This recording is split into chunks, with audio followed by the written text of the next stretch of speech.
माँ बाप से रिश्ता टूटता। एक बात ध्यान रखना, तीर्थंकर जैसे महापुरुष, इनको भी जन्म लेने से पहले माँ की गोद में खेलना पड़ा है। मेरे भाई ध्यान रखना, नारायण पुरुष भी, महापुरुष, अवतार पुरुष, पीर, पैगंबर, महावीर जो भी धरती पर आते हैं, कुछ मिले या ना मिले, माँ की गोद में तो सबको जाना ही पड़ता है।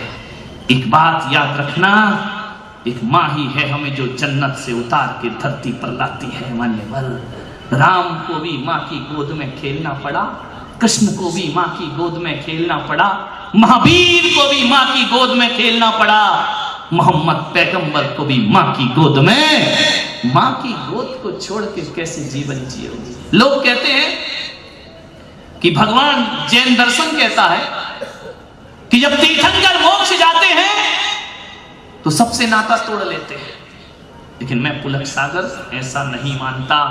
बात उल्टी है, बात कड़वी है, बात चुभेगी।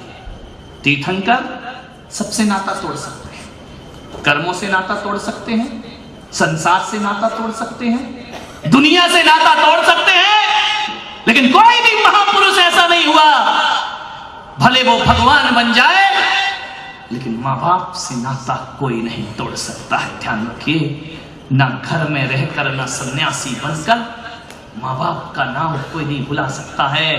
आज भगवान महावीर, भगवान पारसनाथ, राम, कृष्ण ये दुनिया से नाता तोड़कर चले गए, लेकिन आज भी दुनिया जब इन्हें याद करती है, ये दुनिया के भगवान क्यों ना बन जाएं, लेकिन आज भी दुनिया याद करती है तो त्रिशला नंदन वीर की और जय बोलो महावीर की। ध्यान रखिए, आज भी त्रिशला नंदन है वो, आज भी कौशल्या नंदन है वो, आज भी वो अश्वसेन के राज दुलारे बामा माता की आंखों के।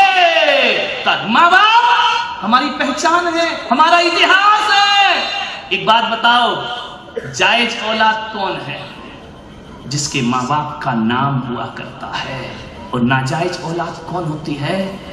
जिसके माता पिता का नाम, माता पिता ने हमें वंश दिया है, माता पिता ने हमें सम्मान दिया है। और एक बात याद रखिए, यदि माता पिता बचपन में छोड़ देते तो तुम्हें कोई जायज औलाद नहीं कहता मेरे भाई, नाजायज औलाद हो जाते तुम। एक माँ बाप ने अपना चरित्र संभाला है जिंदगी भर, तब तुम आज इज्जत की जिंदगी जी पा रहे हो। ध्यान रखिए, माँ बाप ने अपने अरमानों का गला घोंटा है। ध्यान रखना, एक डॉक्टर बेटा, एक इंजीनियर बेटा, एक वकील, एक मजिस्ट्रेट, एक प्रधानमंत्री, एक संत। एक बात याद रखना, आज जो आदमी जहां भी है ना, ये मत सोचना कि अपनी मेहनत और पढ़ाई के दम पर हैं। अरे तुम डॉक्टर बाद में बने हो, तुम्हें डॉक्टर बनाने का सपना तुम्हारे माँ बाप ने पहले देखा था। ध्यान रखिए, वकील बनाने का सपना माँ बाप ने देखा था। एक नरोत्तम मिश्रा, एक मंत्री है मध्य प्रदेश में, डबरा में वो रहते हैं, मुझे ले गए कि मैंने एक महालक्ष्मी का मंदिर बनाया है, संत जी आप उस मंदिर में चलेंगे? मैंने कहा चलो, मुझे क्या है। गया, बहुत सुंदर लक्ष्मी नारायण का मंदिर बनाया है, लेकिन मंदिर के सामने उसने आदम कद की 2 मूर्तियां स्थापित की है।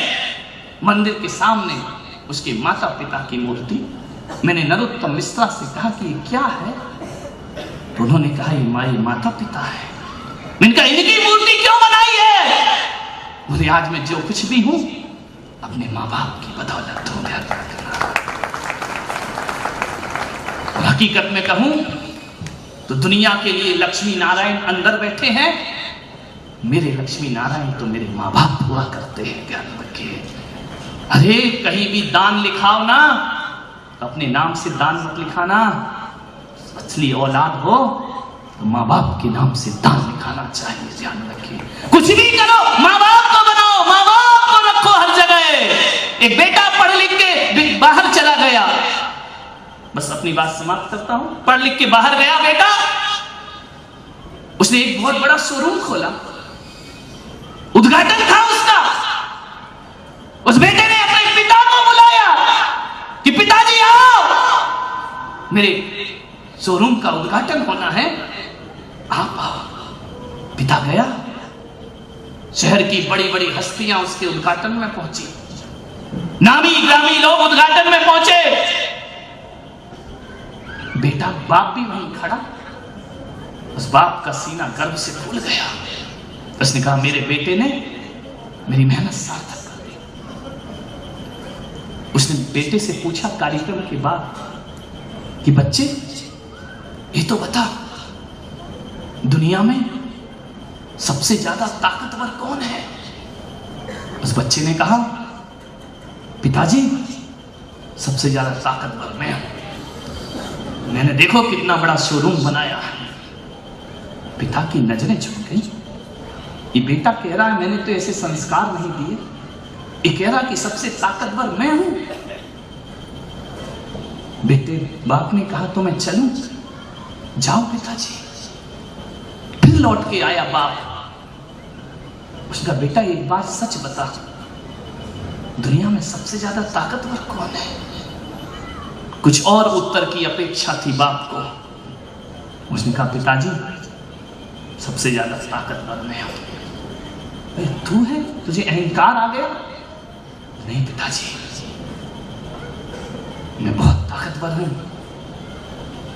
बोले क्यों? बोले इसलिए कि मेरे ऊपर तुम्हारा आशीर्वाद है,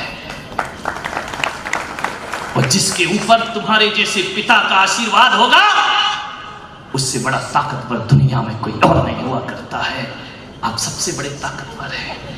अरे पिता तो वो होता है, माता तो वो होती है कि घड़ा कितना भी बड़ा बन जाए, उसमें कितना भी गहरा पानी और शीतल पानी समा जाए, लेकिन ध्यान रखना, उस घड़े के ऊपर एक ढक्कन रखा होता है। जानते हो वो ढक्कन क्यों रखा रहता है?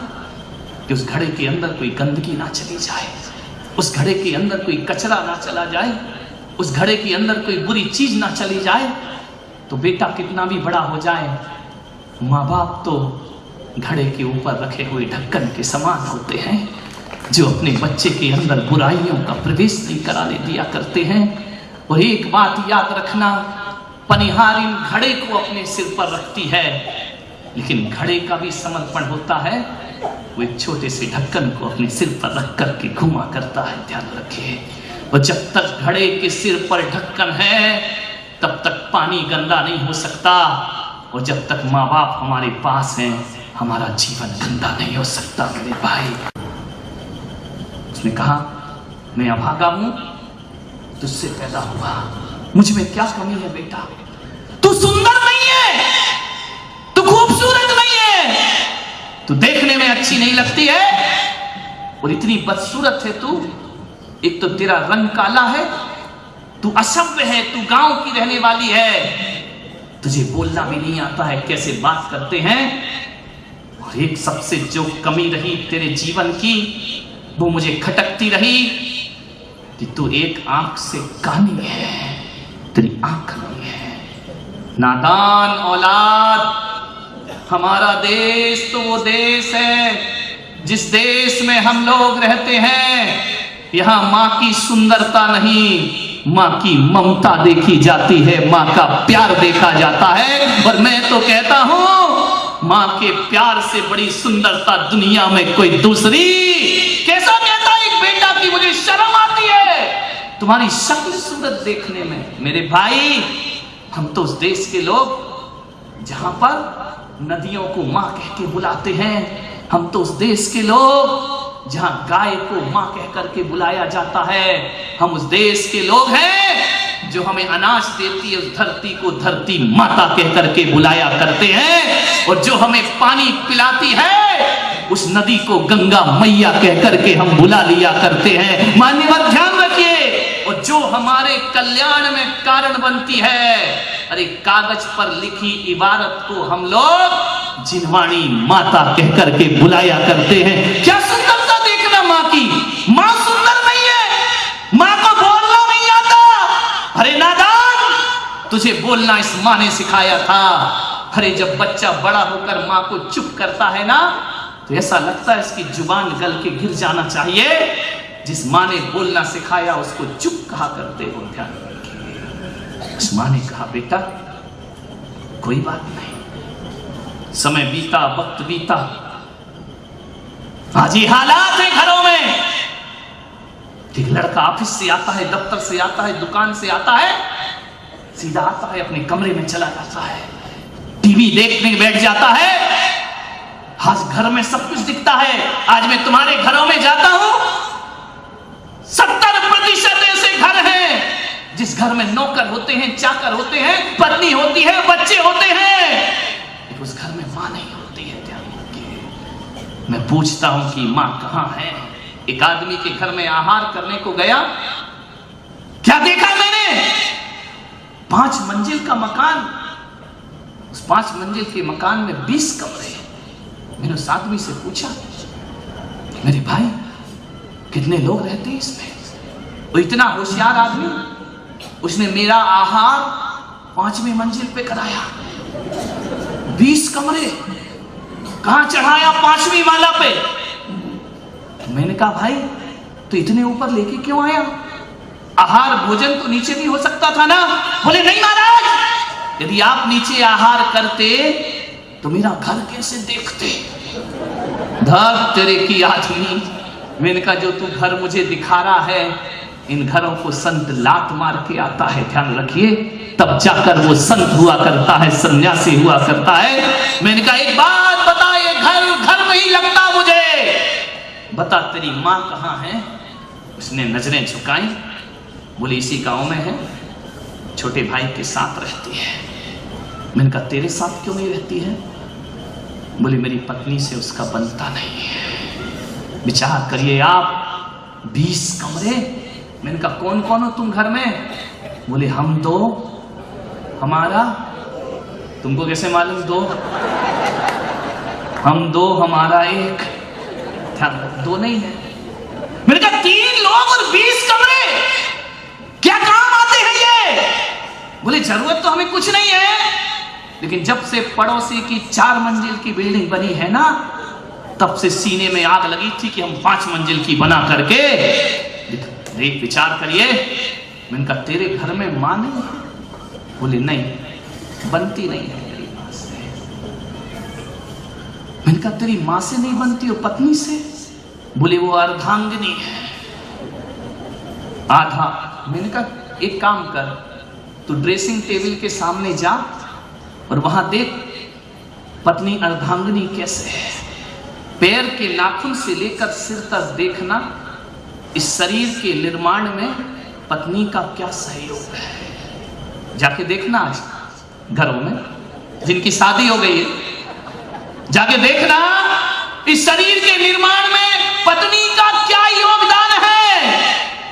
एक बात याद रखना, दर्पण कहेगा पागल, तेरे शरीर को बनाने में दुनिया में किसी का योगदान नहीं। पैर के नाखून से सिर तक तेरा निर्माण हुआ है, कि सारा अंग तेरी मां का दिया हुआ है। ध्यान रखना, ये अंग किसी ने नहीं दिया। एक बात याद रखना, आज मैं पूना में कहता हूं, पत्नी यदि अर्धांगिनी है तो मां सर्वांगिनी हुआ करती है, वह सारे अंग की निर्माता हुआ करती है। मां से बड़ा मां ने पूरा शरीर बनाया।